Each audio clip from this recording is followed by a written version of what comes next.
شروع ہونے والی ہے، کیونکہ جس بچے کی وجہ سے وہ ہواؤں میں اڑ رہی تھی اب اس بچے سے بھی ہاتھ دھونے والی ہے۔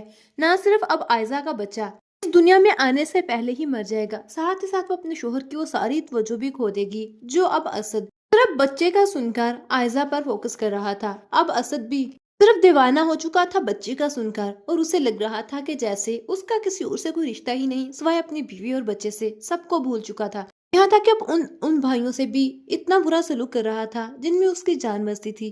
لیکن اب جب آئزہ کی حقیقت اس کے سامنے کھلے گی تو تب اس کی آنکھیں کھلیں گی کہ جس بیوی کی خاطر وہ سب سے لڑتا بھی رہا تھا، اپنے بھائیوں کو اگنور کرتا بھی رہا تھا، اس کے بیوی کی اصل حقیقت کیا ہے۔ کیونکہ آئزہ اپنی سچائی زیادہ دیر تک چھپا نہیں سکتی، اس کی سچائی ایک نہ ایک دن تو سب کے سامنے کھلنی ہی ہے۔ اور ادھر شایان اتنی آسانی سے ثنایا اور آئزہ کو جانے دینے والا نہیں، وہ بھی آ کر ساری حقیقت سب کے سامنے کھول دے گا۔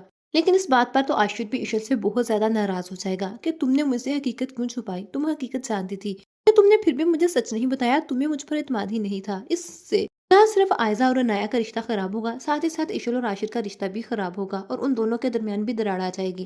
کون عاشر اور عشل کو ایک ساتھ دیکھنا چاہتا ہے، کون چاہتا ہے کہ روحان اور عنایہ ایک ساتھ رہنے چاہیے؟ کمنٹ سیکشن میں لازمی بتائیے گا، اور مزید ڈراماز اپڈیٹ کے لیے چینل کو لازمی سبسکرائب کر لیجیے گا اور ساتھ میں موجود بیل آئیکن کو لازمی پریس کیجیے گا تاکہ ہر اپڈیٹ کا نوٹیفیکیشن آپ تک بآسانی پہنچتا رہے۔